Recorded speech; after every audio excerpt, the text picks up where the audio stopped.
વિષય સામાજિક વિજ્ઞાન. વિષયા 12 ઉદ્યોગ. આ ઉદ્યોગ સાંભળી તમને કઈ વિચાર આવે છે? બોલ બોલ. ઉદ્યોગ સાંભળીને એવું થાય છે જાણે કોઈ વિશાળ કંપની અને તેમાં મોટા મોટા સાધનો હોય. સરસ.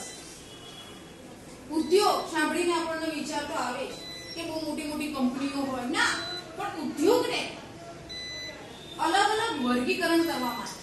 બધી જગ્યાએ મોટા સાધન હોય નહીં. તો આજે આપણે એનું વર્ગીકરણ જોઈશું. તો ઉદ્યોગ એક કદના આધારે, જેને ઇંગ્લિશમાં સાઇઝ બેઝ